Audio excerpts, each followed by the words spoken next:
Court Yard Hounds is really a product of Marty and I wanting to continue to play together and create a new sound and a new path. We really try and push each other out of our comfort zone. You know, when Dixie Chicks started, I was 16 and she was 19. And I think when you do one band for so long and you're so successful with something, you can get very comfortable, and you're not necessarily pushing yourself to do new things. You're doing what works all the time. And so for us, this band is a way for us to not only play and create and write more outside of that, but it's a way for us to try new things, which I think is the ultimate for any sort of artist or any sort of creative person, is to constantly be trying something new and getting better, you know, making yourself a better musician and writer. It's not a divorce album necessarily.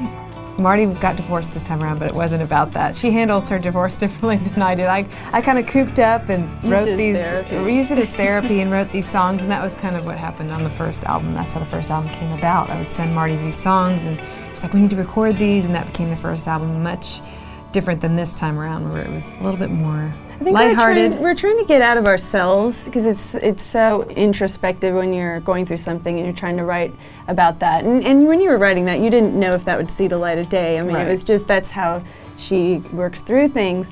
But we really were trying to look at the outside a little bit more, and not just about our own experiences, which we tend to write about easier. And we were writing about fictional people. Amelita is a fictional character, and it's fun kind of putting yourself into the emotion of maybe somebody else's life. But based on an experience we had had. You know, we kind of made this character, but it was based on an experience.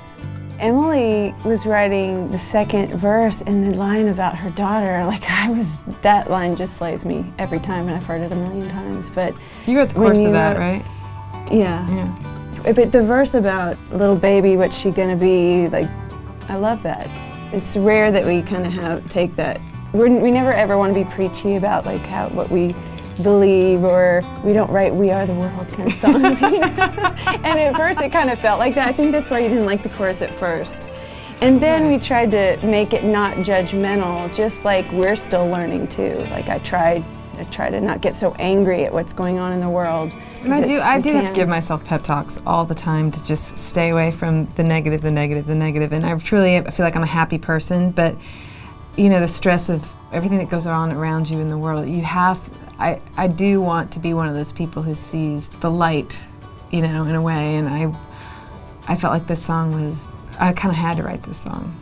The Road You Take was a hard song for me to write, because I loved the music so much, and I knew, or I felt in my heart that the words had to be important, and I kept trying to write it and I kept procrastinating, and I wouldn't commit to any lyrics for the song, and I gave it to a couple other songwriters, and they're like, you really need to write this, and I was like, hey, you know, you're right.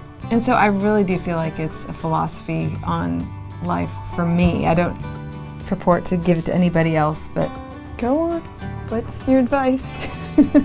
I do feel like you make your choices in life in a lot of ways, whether it's your relationship or whatever it is, and your road is basically a series of your decisions along the way. That's you know? And I think a lot of people, to you decide. And I believe in fate to a certain degree too, but I think you kind of create your own fate based on those little everyday decisions, and that's kind of what that song's about to me. Yeah. You know. Same here, just taking ownership. You know, we've got, you know, things in our past that are hard, and they enter into your adult life, and it's not blaming those things for all the hardships you have, but just recognizing it, letting it go, and making the change to not repeat what's been done to you.